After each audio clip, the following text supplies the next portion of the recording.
윤설야담에 오신 여러분을 환영합니다. 오늘 하루도 윤설야담과 함께 행복하셨으면 좋겠습니다. 지금 구독과 좋아요 눌러주세요. 그럼 오늘의 야담 시작합니다.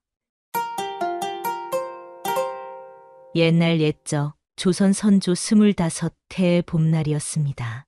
왜적들이 바다 건너에서 쳐들어와 우리 강토를 짓밟기 시작한 지 벌써 몇 달이 흘렀지요.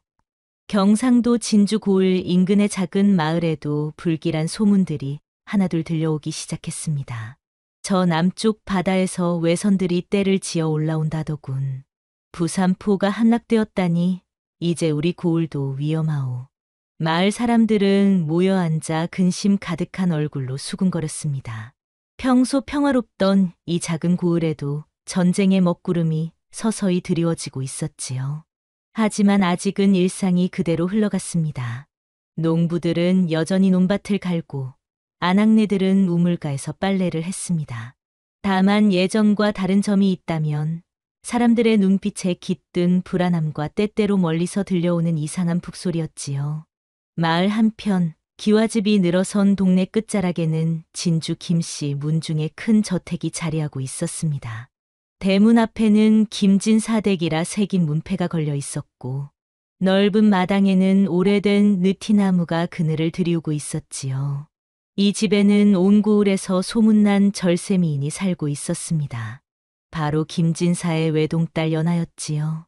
스물도 채 안 된 연하는 복숭아꽃처럼 연분홍빛 뺨에 초승달 같은 눈썹을 지닌 아름다운 규수였습니다.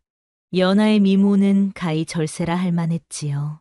햇살에 비친 그녀의 얼굴은 마치 달빛이 물에 비친 듯 맑고 고왔고 버드립 같은 눈과 앵두 같은 입술은 보는 이의 마음을 설레게 했습니다.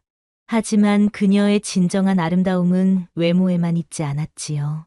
어릴 적부터 총명했던 연하는 아버지에게서 한문을 배워 시서와에 두루 능통했습니다. 특히 의서에 관심이 많아 남들 몰래 동의보감이나 향약집성방 같은 의학서적을 탐독하곤 했지요. 그 중에서만 지내야 하는 여인의 몸이었지만 그녀의 마음속에는 세상을 구하고 싶은 의지가 숨어 있었습니다. 연하는 자주 사랑채 창가에 앉아 먼 바다를 바라보곤 했습니다. 수평선 너머로 떠오르는 해와 지는 달을 보며 알 수 없는 그리움에 젖어들곤 했지요. 과연 저 넓은 바다 너머에는 어떤 세상이 펼쳐져 있을까? 그런 생각을 하며 긴 한숨을 내쉬곤 했습니다. 그런 연하 곁에는 언제나 묵묵히 그녀를 지켜보는 이가 있었습니다. 바로 김씨 집안의 머슴 강산이었지요. 산이는 25살의 건장한 청년으로 키가 훤칠하고 어깨가 넓어 마치 산처럼 듬직해 보였습니다. 그래서 사람들이 그를 산이라 부르게 되었지요. 햇볕에 그을린 구릿빛 피부와 또렷한 눈매, 굳게 담은 입술에서는 강인한 의지가 엿보였습니다. 어릴 적 부모를 모두 잃고 김씨 집안에 들어온 산이는 김진사의 은혜로 자랄 수 있었습니다. 비록 머슴의 신분이었지만 김진사는 산이의 총명함을 알아보고 틈틈이 그를 가르쳐 주었지요. 덕분에 산이는 천자문을 떼고 한문도 어느 정도 읽을 줄 알게 되었습니다. 산이는 무예에도 뛰어났습니다. 혼자서 나무에 매달려 근력을 기르고 나뭇가지로 검수를 연마하며 자신을 단련시켰지요. 또한 바닷가 마을에서 자란 덕에 배를 젓고 물질하는 일에도 능숙했습니다. 무엇보다 산이는 연하를 어릴 적부터 지켜봐왔습니다. 5살 때 이 집에 들어온 산이는 3살이던 연하가 뒤뚱뒤뚱 걸음마를 배우는 모습부터 지켜봤지요. 연하가 넘어지면 달려가 일으켜 세우고 연하가 울면 꽃을 따다 웃게 만들곤 했습니다. 세월이 흘러 연하가 아름다운 규수로 자라면서 산이 마음속에는 말로 표현할 수 없는 감정이 싹트기 시작했습니다. 하지만 신분의 벽 앞에서 그는 그저 멀리서 바라볼 수밖에 없었지요. 김진사는 한때 진주 목사를 지낸 학식 높은 선비였습니다. 정직하고 청렴한 성품으로 백성들의 존경을 받았지만 권력 다툼에 휘말리는 것을 싫어해 벼슬을 그만두고 고향으로 내려온 것이지요. 지금은 서당을 여러 동네 아이들을 가르치며 조용히 살고 있었습니다. 김진사는 외동딸 연하를 무척 아꼈습니다. 아들이 없는 것이 늘 안타까웠지만 연하만큼은 아들 못지않게 총명하게 키우고 싶어 했지요. 그래서 여자로서는 드물게 한문을 가르치고 시서화를 익히게 했습니다. 찬이에 대해서도 김진사는 각별한 애정을 보였습니다. 불쌍한 고아를 거둬들인 것이 처음엔 동정심이었지만 점점 산이의 성실함과 충성심에 감동하게 되었지요. 때로는 아들처럼 여기며 글까지 가르쳐 주었습니다. 마을에는 또한 늙은 어부 한 명이 있었습니다. 사람들은 그를 바다 영감이라 불렀지요. 이 노인은 평생을 바다에서 살아온 사람으로 바다의 모든 것을 꿰뚫고 있다고 소문났습니다. 날씨 변하며 물고기 떼의 움직임, 심지어 바닷속 용궁의 소식까지 안다는 이야기가 있었지요. 하지만 이 모든 평화로운 일상의 먹구름이 드리우기 시작했습니다. 남쪽 바다에서 외적들의 움직임이 심상치 않다는 소식이 연일 들려왔고 마침내 그 불길한 예감이 현실로 다가오게 되었습니다. 어느 화창한 봄날 아침이었습니다. 연하는 평소와 같이 사랑채에서 시서와 연습을 하고 있었고 산이는 마당에서 장작을 패고 있었지요. 연하가 붓을 들고 난초를 그리는데 문득 창밖으로 산이의 우람한 등짝이 보였습니다. 굵은 땀방울이 등줄기를 타고 흘러내리는 모습에 연하는 괜히 얼굴이 화끈거렸지요. 그녀는 급히 시선을 돌리며 부채로 얼굴을 가렸습니다. 아씨, 점심상을 차리겠나이다. 몸중 춘향이가 들어와 말하자 연하는 겨우 정신을 차렸습니다. 그런데 그때였지요. 쿵, 쿵, 쿵. 멀리서 이상한 북소리가 들려왔습니다. 평소 듣던 농악대의 북소리와는 사뭇 달랐지요. 더 급하고 더 무겁고 어딘지 섬뜩한 기운이 담겨 있었습니다. 저 소리가 뭐지? 연하가 창밖을 내다보니 산이도 장작 패는 일을 멈추고 남쪽 하늘을 바라보고 있었습니다. 저 멀리 수평선 쪽에서 검은 연기가 피어오르고 있었지요. 아씨, 큰일 났습니다. 마을에서 달려온 사람이 김진사댁 대문을 두드리며 소리쳤습니다. 외적들이 부산포를 넘어 이쪽으로 올라오고 있다고 합니다. 김진사가 급히 사랑채에서 나와 그 사람과 이야기를 나누었습니다. 연하는 창문 틈으로 그 모습을 지켜보았지요. 아버지의 얼굴이 점점 굳어지는 것이 보였습니다. 그날 저녁 김진사는 가족들을 불러 모았습니다. 내일 새벽에 이곳을 떠나야 할 것 같다. 외적들이 이미 가까이까지 온 모양이니 더 이상 여기 머물러서는 안 되겠다. 연하의 가슴이 철렁 내려앉았습니다. 태어나서 한 번도 이 마을을 벗어나 본 적이 없는 그녀에게는 엄청난 일이었지요. 아버님, 어디로 가시려 하십니까? 바다로 나가 섬에라도 숨어 있다가 적들이 물러가기를 기다려야겠다. 그 말을 들은 산이가 앞으로 나섰습니다. 칠인사님, 제가 배를 준비하겠습니다. 바다 일은 제게 맡겨 주십시오. 김진사는 고개를 끄덕였습니다. 이런 때일수록 산이 같은 믿음직한 이가 필요했지요. 다음 날 새벽 동쪽 하늘이 희끄무레하게 밝아올 때였습니다. 어서 배에 오르십시오. 산이가 강가에 작은 배 한 척을 대기시켜 놓고 있었습니다. 김진사와 연화 그리고 몇 명의 하인들이 급히 배에 올라탔지요.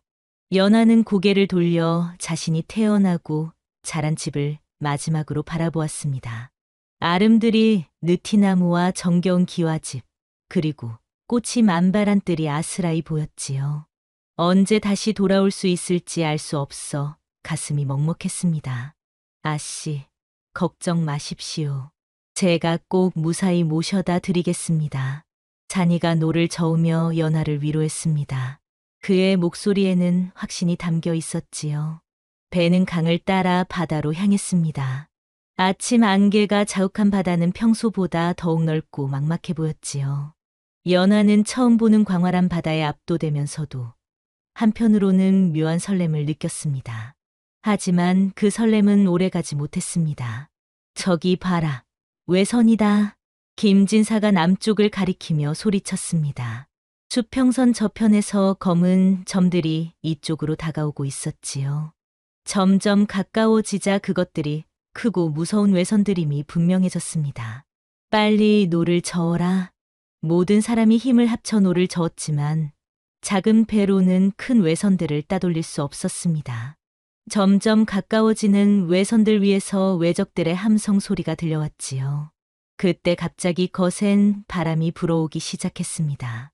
잔잔했던 바다에 파도가 일어나면서 작은 배가 요동치기 시작했지요. 모두 배에 꽉 붙잡으시오. 잔이가 소리쳤지만 파도는 점점 더 거세졌습니다. 마침내 큰 파도 하나가 배를 덮치면서 모든 것이 혼란에 빠졌지요. 아씨, 아씨. 정신을 잃었던 연하가 산이의 부르는 소리에 눈을 떴습니다. 온 몸이 바닷물에 젖어 있었고 작은 나무 조각을 붙잡고 바다에 떠 있었지요. 주위를 둘러보니 산이만 보일 뿐 아버지와 다른 사람들은 보이지 않았습니다. 연하의 가슴이 철렁 내려앉았지요. 아버님은 어디 계시나요? 진사님께서는 다른 배 조각을 잡고 저쪽으로 떠내려가셨습니다. 제가 아씨부터 구해야겠다 싶어 이리로 왔지요. 잔이는 큰 나무 판자를 붙잡고 있었습니다. 그 위에 연하를 올려놓고 자신은 물속에서 판자를 밀어주며 헤엄쳤지요. 걱정 마십시오. 반드시 무태 닿을 것입니다. 하지만 사방이 온통 바다뿐이었습니다. 어디가 묻힌지 어느 쪽으로 가야 하는지 알 수 없었지요. 해는 점점 기울어가고 두 사람은 망망대해에 홀로 남겨졌습니다. 연하는 처음 겪는 일에 몹시 두려웠지만 애써 침착함을 유지하려 했습니다. 찬이가 자신을 구하려고 위험을 무릅쓴 것을 알기에 울음을 터뜨릴 수는 없었지요. 찬아, 고맙다. 너 때문에 내가 살았구나. 연하가 처음으로 산이에게 반말을 했습니다. 평소 같으면 상상도 할 수 없는 일이었지만 지금 상황에서는 신분의 차이가 무의미했죠. 해가 지고 달이 떠올랐습니다. 차가운 바닷바람이 몰아치는 가운데 두 사람은 서로를 의지하며 떠다녔지요. 저기 불빛이 보입니다. 찬이가 가리키는 곳을 보니 정말로 희미한 불빛이 깜박이고 있었습니다. 두 사람은 마지막 힘을 다해 그 불빛을 향해 헤엄쳐갔지요. 바깥으로 작은 섬에 도착한 두 사람은 모래사장에 쓰러져 거친 숨을 몰아쉬었습니다.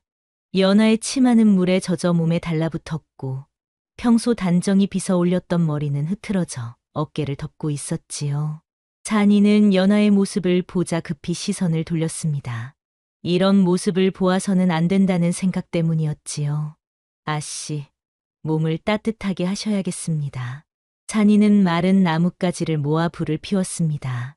불꽃이 타오르자 연하는 그제서야 안도의 한숨을 내쉬었지요. 하지만 곧 현실이 닥쳐왔습니다. 여기가 어디인지, 사람이 사는 곳인지, 먹을 것과 마실 것은 있는지 알 수 없었습니다. 무엇보다 아버지가 무사한지 걱정이 앞섰지요. 아버님께서는 무사하실까요? 연하의 목소리에 걱정이 가득했습니다. 찬이는 위로의 말을 하고 싶었지만 함부로 괜찮다고 말할 수도 없었지요. 진사님께서는 분명 무사하실 것입니다. 저희도 이렇게 살아남았는데요. 하지만 연하의 마음은 쉽게 가라앉지 않았습니다. 평생 아버지의 보호 아래 살아온 그녀에게 이런 상황은 너무나 낯설고 두려웠지요. 더욱이 지금 자신과 함께 있는 것은 머슴인 산이뿐이었습니다. 아무리 위급한 상황이라 해도 규수가 남자와 단둘이 있다는 것은 예법에 어긋나는 일이었죠. 산이 역시 같은 생각을 하고 있었습니다.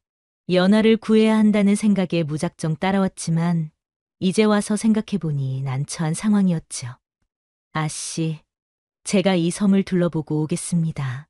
혹시 사람이 살고 있는지 확인해 보겠습니다. 찬이는 연하를 불가에 남겨두고 섬을 탐색하러 나섰습니다. 연하는 홀로 남겨져 더욱 불안해졌지만 그래도 산이가 있다는 것만으로도 위안이 되었지요.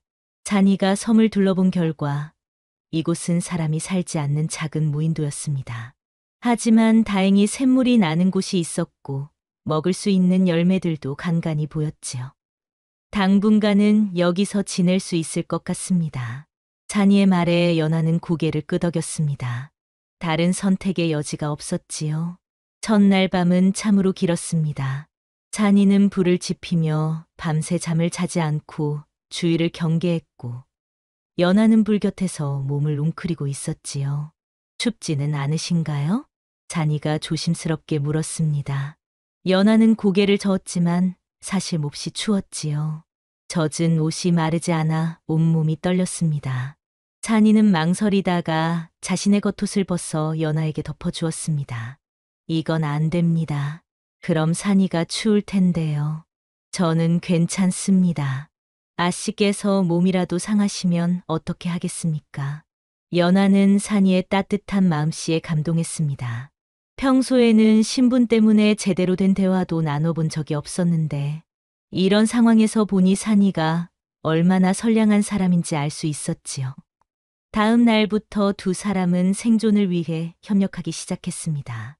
산이는 바다에서 물고기를 잡고 나무를 해왔고, 연하는 섬에서 자라는 나물들을 캐고 밥을 지었지요. 처음에는 서로 어색해했지만 함께 생활하다 보니 점차 마음의 벽이 허물어졌습니다.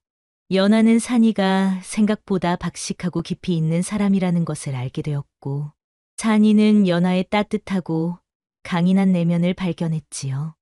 산이가 처음 바다에서 고기를 잡으려 했을 때의 일이었습니다. 평소 바다실에 능숙하다고 자부했지만 이 섬 주변의 바다는 어딘지 달랐지요. 이상하다. 물고기들이 보이는데 잡히지 않네. 산이가 중얼거리며 그물을 다시 던졌습니다. 하지만 신기하게도 물고기들이 그물을 피해 다니는 것 같았지요. 연하가 바닷가로 나와 산이의 모습을 지켜보았습니다. 땀을 뻘뻘 흘리며 애쓰는 산이를 보니 마음이 아팠지요. 산아, 잠깐 쉬었다 해봐. 연하가 샘에서 길어온 시원한 물을 건네주었습니다. 산이는 고맙다며 물을 받아 마셨지요. 아씨께서 직접 물을 길어 오시다니. 이런 때에 무슨 신분 타령이야. 우리는 지금 같은 처지잖아. 연하의 말에 산이는 가슴이 뭉클했습니다. 평소에는 상상도 할 수 없었던 일이었거든요. 그때 바다에서 큰 물고기 한 마리가 스스로 뛰어올라 모래사장에 떨어졌습니다. 어라, 이게 어찌 된 일이지? 두 사람이 놀라는 사이 바다에서 또 다른 물고기들이 차례로 뛰어올랐지요. 마치 스스로 잡혀주려는 것 같았습니다. 이 섬은 정말 신비로운 곳이네요. 연하가 감탄하며 말했습니다. 그들이 모르는 사이 해화공주가 멀리서 그들을 지켜보며 미소 짓고 있었지요. 며칠 후 산이가 바위에서 미끄러져 발목을 다쳤습니다. 발목이 퉁퉁 부어오르며 걷기도 힘든 상황이었지요. 큰일이네요. 이렇게 되면 며칠은 움직이기 어려울 텐데, 산이가 걱정스럽게 말했습니다. 하지만 연하는 침착하게 섬을 둘러보기 시작했지요. 산아, 걱정하지 마. 내가 치료해 줄게. 연하는 섬 곳곳을 돌아다니며 약초를 찾기 시작했습니다. 평소 의서를 읽으며 외워둔 약초들을 하나하나 찾아냈지요. 이건 어혈을 풀어주는 당귀이고 저건 부기를 가라앉히는 천궁이네. 연하가 능숙하게 약초들을 구분해내는 모습에 산이는 깜짝 놀랐습니다. 아씨께서 이런 것까지 아시다니. 어릴 적부터 몰래 의서를 읽어왔거든. 아버님께서는 여자가 의술을 배운다고 싫어하셨지만 나는 언젠가 사람들을 도와주고 싶었어. 연하는 약초들을 우려내어 탕약을 만들고 별도로 찌운 약초를 산이의 발목에 발라주었습니다. 이렇게 하면 이틀 안에 나을 거야. 정말로 연하의 말대로 산이의 발목은 빠르게 회복되었습니다. 그제서야 산이는 연하가 얼마나 뛰어난 여인인지 깨달았지요. 아씨는 정말 대단한 분이십니다. 저 같은 무식한 머슴과는 차원이 다르시네요. 하지만 연하는 고개를 저었습니다. 그런 말 하지 마. 나도 산이에게서 배우는 게 많아. 바다일이며 생존하는 법이며 두 사람은 서로에게서 배우며 점점 더 가까워져 갔습니다. 사흘째 되는 날 저녁이었습니다. 두 사람이 바닷가에서 조개를 캐고 있는데 갑자기 바다에서 푸른 빛이 번쩍였지요. 저게 뭘까요? 연하가 놀라서 물었습니다. 산이도 그런 빛은 처음 보는 것이었지요. 그런데 그 빛이 점점 가까워지더니 마침내 바다 위로 한 척의 작은 배가 나타났습니다. 배에는 백발의 노인이 홀로 타고 있었습니다. 노인은 두 사람을 보더니 빙그레 웃으며 손을 흔들었지요. 거기 젊은이들, 이리 오거라. 노인의 목소리는 바다 바람에 실려 또렷하게 들렸습니다. 두 사람은 서로를 바라본 후 조심스럽게 노인에게 다가갔지요. 영감님, 어떻게 이런 곳에 계시는 것입니까? 자니가 정중히 인사를 올렸습니다. 노인은 빙글빙글 웃으며 대답했지요. 나는 이 섬 저편에 살고 있는 늙은 어부라네. 너희들이 이 섬에 온 것을 보고 인사를 드리러 왔지. 이 섬에 사람이 살고 있었습니까? 연하가 놀라서 물었습니다. 분명 산이가 섬 전체를 둘러봤는데 아무도 없었다고 했는데 말이지요. 이 섬은 보통 섬이 아니라네. 운명이 정해진 사람만이 들어올 수 있는 곳이지. 노인의 말이 수상했지만 어쨌든 이 무인도에 자신들만 있는 것이 아니라니 다행이었습니다. 영감님, 저희를 무트로 데려다 주실 수는 없습니까? 저희는 외적을 피해 도망치다가 이곳에 떠밀려 온 것입니다. 자니가 간청했습니다. 하지만 노인은 고개를 저었지요. 그건 안 되네. 이 섬에 온 자는 하늘의 뜻을 이루어야만 떠날 수 있다네. 하늘의 뜻이라니 무슨 말씀이십니까? 때가 되면 알게 될 것이네. 그런데 젊은 아가씨, 자네에게는 특별한 운명이 기다리고 있는 것 같구나. 노인이 연하를 바라보며 의미심장한 말을 했습니다. 연하는 섬뜩한 기분이 들었지요. 노인은 두 사람에게 섬의 다른 쪽에 있는 정자를 소개해 주었습니다. 그곳에는 오래된 정자 하나가 서 있었고 그 안에는 생활에 필요한 도구들이 갖춰져 있었지요. 여기서 지내도록 하거라. 하지만 명심하거라. 이 섬의 규칙을 어기면 큰일이 날 것이네. 어떤 규칙입니까? 섬의 가장 깊은 곳에 있는 연못에는 절대 가지 말거라. 그리고 밤중에 혼자 돌아다니지도 말고. 노인의 경고를 듣고 두 사람은 고개를 끄덕였습니다. 하지만 연하의 마음속에는 호기심이 생겼지요. 왜 그 연못에 가면 안 되는 것일까? 며칠이 지나면서 두 사람은 정자에서의 생활에 익숙해졌습니다. 찬이는 낮에 바다에서 고기를 잡고 연하는 정자 주변을 정리하며 지냈지요. 이상한 것은 이 섬에서는 시간이 다르게 흘러가는 것 같다는 점이었습니다. 해가 지고 달이 떠도 왠지 하루가 다른 곳보다 길게 느껴졌지요. 어느 날 저녁 연하가 정자마루에 앉아 달을 바라보고 있었습니다. 찬이는 바닷가에서 그물을 손질하고 있었지요. 찬아, 이리 와서 앉아봐. 연하가 산이를 불렀습니다. 찬이는 머뭇거리다가 조심스럽게 정자에 올라왔지요. 달이 참 밝네요. 그러게요. 고향에서 보던 달과는 다른 것 같아요. 두 사람은 나란히 앉아 달을 바라보았습니다. 차가운 밤바람이 불어와도 왠지 마음이 따뜻했지요. 찬아, 평소에 어떤 생각을 하며 사나? 연하가 문득 물었습니다. 지금까지 산이의 속마음을 들어본 적이 없었기 때문이지요.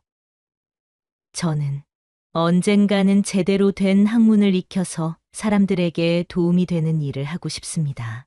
찬이의 대답에 연하는 놀랐습니다. 단순히 힘만 쓰는 머슴이라고 생각했는데 이런 포부가 있다니 말이지요. 그런 꿈이 있었구나. 나도 사실은. 연하는 자신의 의술에 대한 관심을 이야기했습니다.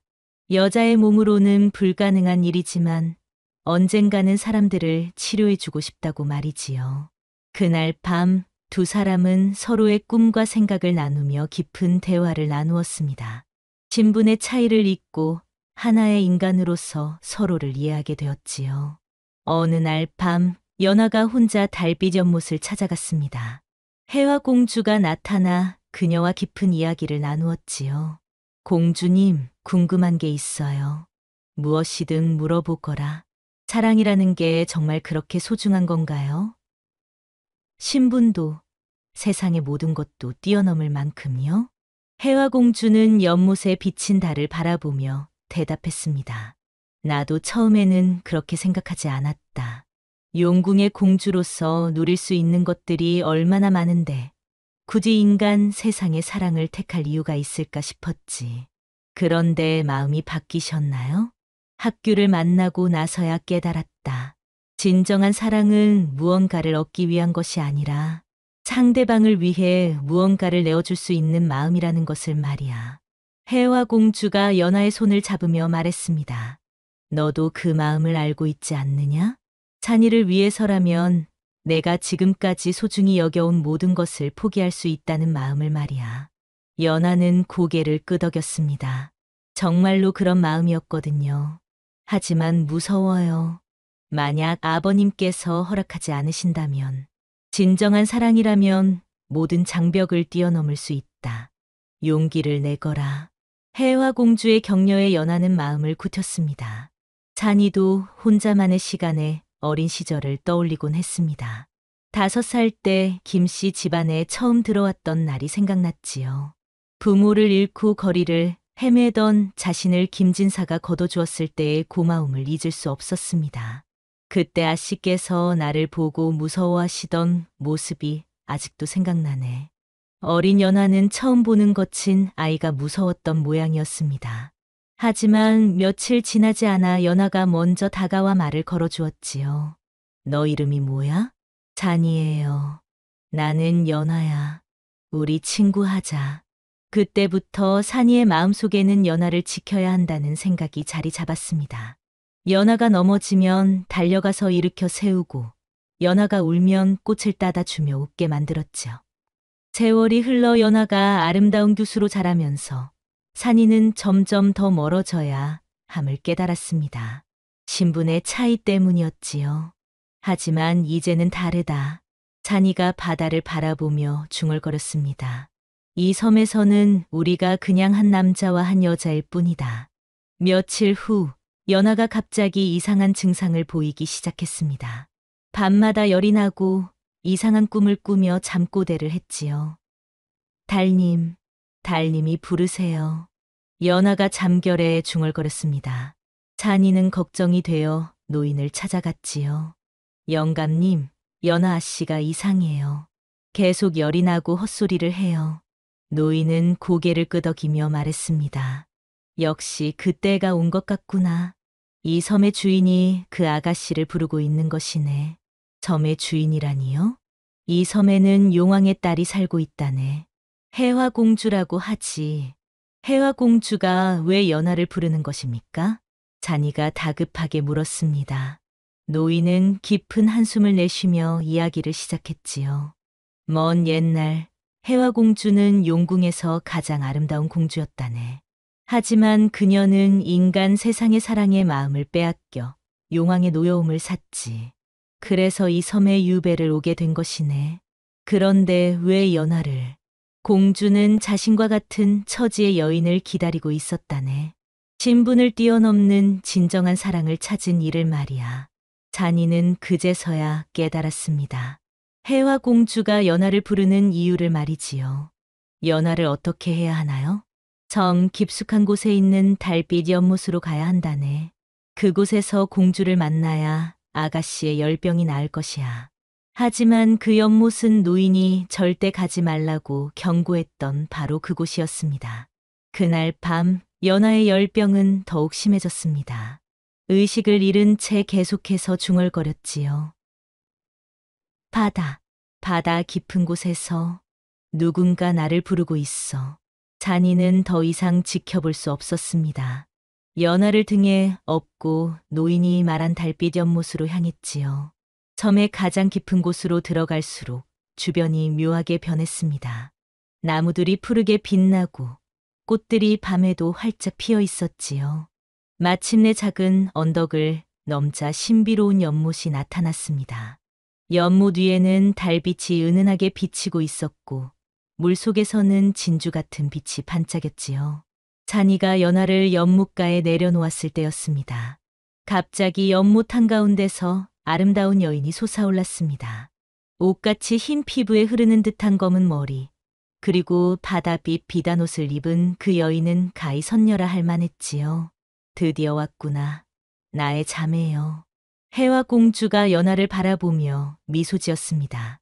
신기하게도 연하의 열병이 씻은 듯이 나았지요. 당신이 해와 공주인가요? 연하가 정신을 차리며 물었습니다. 공주는 고개를 끄덕였지요. 그렇다. 나는 이곳에서 오랫동안 기다려왔다. 너와 같은 처지의 사람을 말이야. 저와 같은 처지라니요? 신분의 벽 때문에 사랑을 이루지 못하는 것 말이다. 해와 공주의 말에 연하와 산이는 모두 얼굴이 빨개졌습니다. 서로의 마음을 숨기고 있었는데 공주가 단번에 알아본 것이지요. 해와 공주는 연하의 손을 잡고 말했습니다. 나도 한때 인간 남자를 사랑했었다. 바로 이 섬의 노인이었지. 그 영감님이요? 그렇다.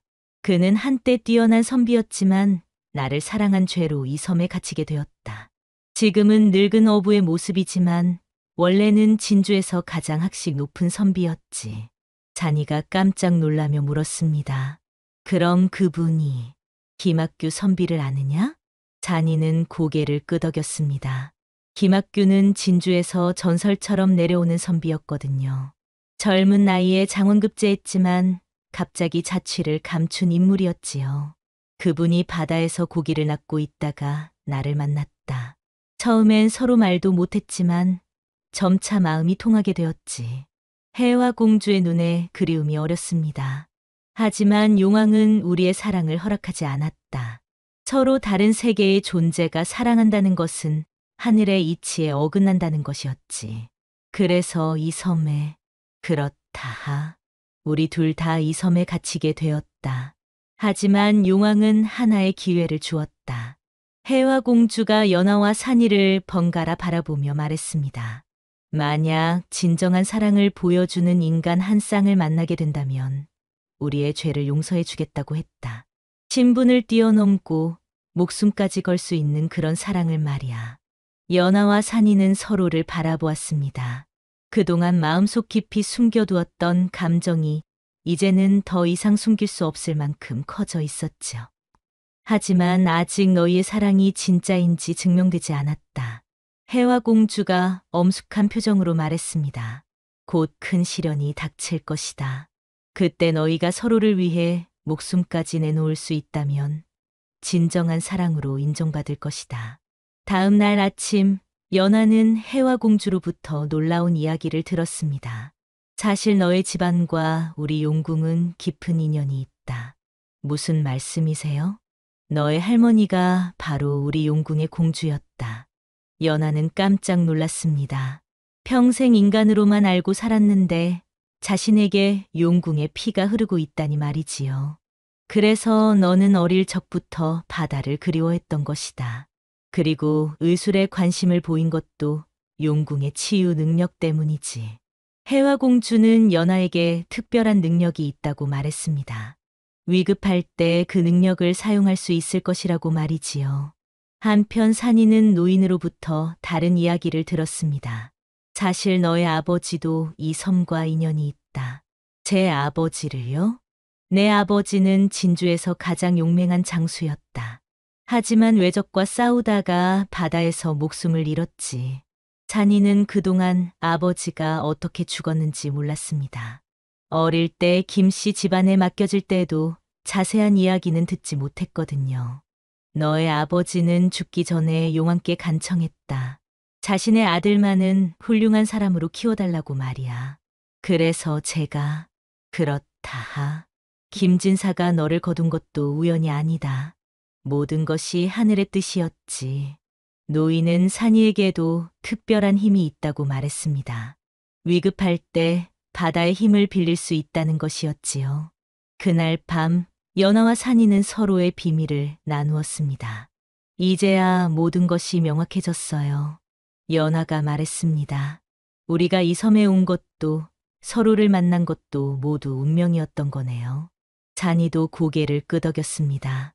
이제 더 이상 신분의 차이를 핑계로 마음을 숨기지 않겠습니다. 산이가 연하의 손을 잡았습니다. 연하는 얼굴이 빨개졌지만 손을 빼지 않았지요. 저도 그래요. 평생 규중에서만 살아야 한다고 생각했는데 이제는 제 마음에 솔직해지고 싶어요. 달빛 아래서 두 사람은 처음으로 서로의 진심을 고백했습니다. 연하, 당신을 사랑합니다. 저도 산이를 사랑해요. 그 순간 주위의 꽃들이 일제히 피어났고 바다에서는 잔잔한 파도 소리가 들려왔지요. 마치 자연이 그들의 사랑을 축복해주는 것 같았습니다. 하지만 그들의 행복은 오래가지 못했습니다. 이튿날 아침, 바다 건너편에서 무시무시한 함성 소리가 들려왔습니다. 외적들이다. 잔이가 소리쳤습니다. 수십 척의 외선이 이 섬을 향해 다가오고 있었지요. 어떻게 이곳을 찾았을까요?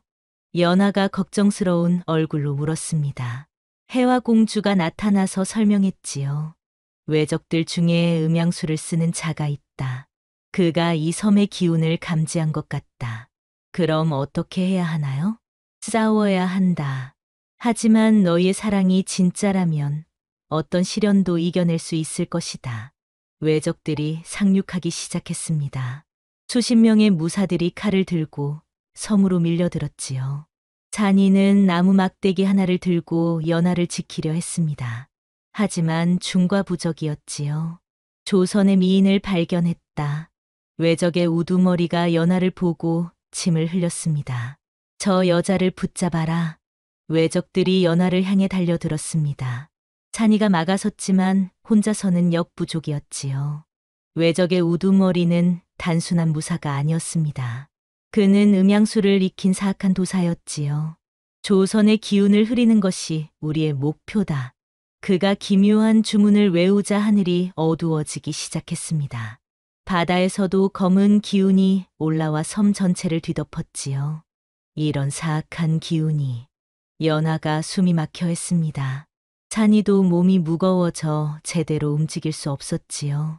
하하, 이 섬의 신령한 기운을 모두 빼앗아 가겠다. 외적 도사가 웃으며 더욱 강한 주술을 부렸습니다.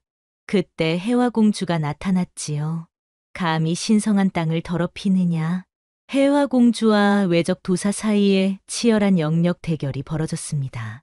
하늘에서는 번개가 치고 바다에서는 거대한 파도가 일었지요. 연하야, 내 힘을 보태거라. 해화공주가 외쳤습니다. 연하는 자신 안에 잠들어 있던 용궁의 피를 깨웠습니다. 그녀의 손에서 푸른 빛이 나와 해화공주의 힘을 도왔지요. 잔이도 바다의 정령들에게 도움을 요청했습니다. 바다에서 무수한 물고기들이 솟아올라 외적들을 공격했지요. 그때 연하가 결심을 했습니다. 산아, 뒤로 물러나. 연하가 갑자기 외쳤습니다. 그녀의 눈에서 푸른 빛이 번쩍였지요. 당신들이 마신 물에는 독이 들어있어요. 연하가 외적들을 향해 소리쳤습니다. 그녀는 몰래 샘물의 독초를 우려낸 물을 섞어두었던 것이지요. 뭐라고? 외적들이 당황하는 사이 정말로 하나둘씩 쓰러지기 시작했습니다. 연하가 평소 익힌 의술 지식을 사용한 것이었지요. 하지만 외적의 우두머리는 독을 마시지 않았습니다. 그는 음양수를 쓰는 요술쟁이였거든요. 여우 같은 계집. 그가 칼을 들고 연하에게 달려들었습니다. 찬이가 몸을 던져 막아섰지만 날카로운 칼날이 그의 가슴을 찔렀지요. 산아. 연하가 비명을 질렀습니다. 찬이가 피를 흘리며 쓰러졌지요. 이제 너는 내 것이다. 외적이 연하를 붙잡으려는 순간이었습니다. 감히 누가 내 후손을 건드리느냐? 갑자기 바다에서 거대한 물기둥이 솟아올랐습니다. 해화공주가 진짜 모습을 드러낸 것이지요. 용의 모습으로 변한 해화공주가 바다를 뒤흔들며 파도를 일으켰습니다. 거대한 파도가 외적들을 모두 휩쓸어 바다로 끌고 갔지요. 마침내 외적 도사는 힘이 붙여 물러났고 나머지 외적들도 모두 바다 속으로 사라졌습니다. 하지만 산이는 이미 숨이 끊어져 가고 있었습니다. 잔아, 죽으면 안 돼. 연하가 산이를 끌어안고 울었습니다. 그때 해화공주가 말했습니다. 내 눈물에 용궁의 치유력이 담겨 있다. 진심으로 사랑하는 마음이 그를 살릴 수 있다. 연하의 눈물이 산이의 상처에 떨어지자 기적이 일어났습니다. 상처가 아물고 산이가 다시 숨을 쉬기 시작한 것이지요. 산이가 깨어나자 해화공주가 미소 지으며 말했습니다. 이제 확인했다. 너희의 사랑은 진짜다. 그때 노인이 나타났습니다. 하지만 그의 모습이 전과 달랐지요. 백발이었던 머리카락이 검어지고 구부정했던 허리가 굳게 펴졌습니다. 학규. 해화공주가 감격스러운 목소리로 불렀습니다. 노인의 정체가 바로 김학규 선비였던 것이지요. 해화야, 오랜 기다림이 끝났구나. 두 사람이 서로를 바라보며 눈물을 흘렸습니다. 용왕께서 우리에게 기회를 주셨다. 진정한 사랑을 보여준 인간 한 쌍을 만나면 우리의 죄를 용서해 주신다고 하셨지. 해화공주가 연하와 산이를 바라보며 말했습니다. 너희가 그 조건을 만족시켜 주었다. 신분을 뛰어넘고 서로를 위해 목숨까지 내놓는 사랑을 보여주었으니까. 그 순간 하늘에서 금빛 구름이 내려왔습니다. 용왕이 직접 나타난 것이지요. 해화야, 학규야, 너희의 죄를 용서한다. 이제 용궁으로 돌아와 영원한 사랑을 이루어라.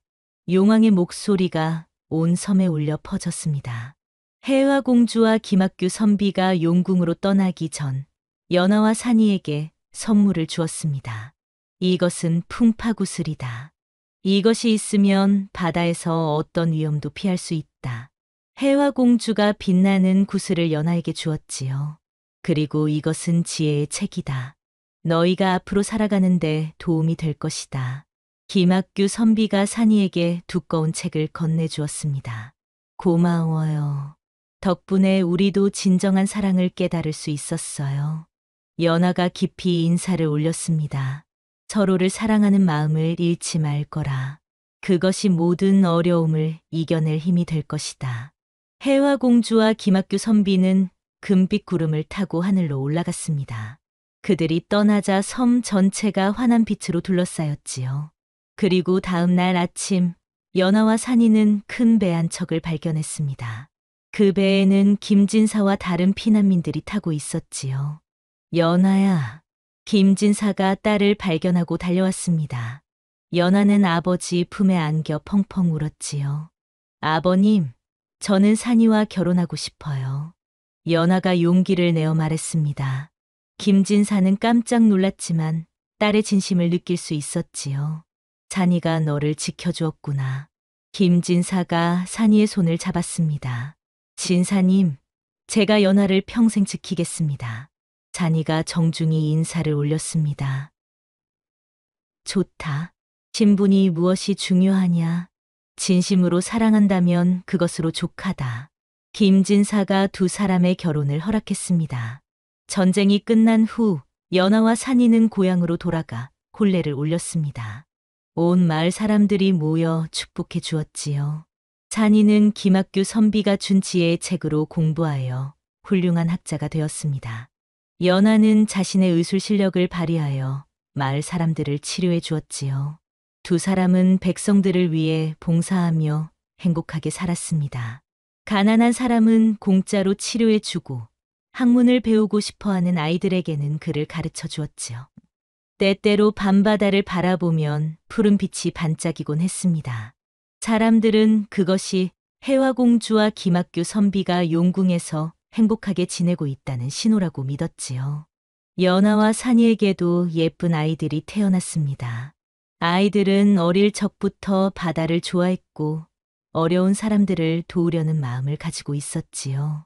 한 아이는 어머니를 닮아 의술에 뛰어났고 다른 아이는 아버지를 닮아 학문에 재능을 보였습니다. 두 아이 모두 부모의 사랑 이야기를 자랑스러워했지요. 어머니, 아버지, 어떻게 그렇게 용감하게 사랑할 수 있었어요? 아이들이 물으면 연하와 산이는 미소를 지으며 대답했습니다. 진정한 사랑은 두려움보다 강하단다. 사랑하는 사람을 위해서라면 무엇이든 할 수 있는 마음, 그것이 바로 사랑의 힘이지.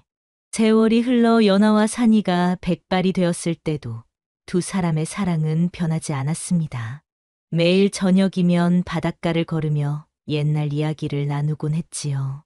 그때 당신이 나를 구하려고 바다에 뛰어들었을 때 정말 무서웠어요. 저도 마찬가지였습니다. 아씨를 잃을까봐 두려웠지요. 이제는 산이라고 부르세요. 우리는 이제 부부잖아요. 네, 연하. 당신을 만난 것이 제 인생 최고의 행운이었습니다. 어느 날 밤 두 사람이 바다를 바라보고 있는데 갑자기 바다에서 아름다운 노래 소리가 들려왔습니다. 그것은 해화공주와 김학규 선비가 용궁에서 부르는 사랑 노래였지요. 노래 소리에 이끌려 바다를 보니 물 위에 아름다운 무지개가 떠올랐습니다. 무지개 너머로는 황금빛 궁전이 아스라이 보였지요. 저기가 용궁인가 봐요. 연하가 감탄하며 말했습니다. 정말 아름답네요. 해화공주님과 김학규 선비님이 저렇게 아름다운 곳에서 행복하게 지내시는군요. 잔이도 고개를 끄덕였습니다. 그때 바다에서 두 개의 빛나는 구슬이 떠올라 연하와 산이에게 날아왔습니다.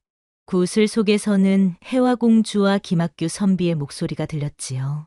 고마웠다, 연하야, 산이야. 너희 덕분에 우리가 진정한 사랑을 이룰 수 있었다.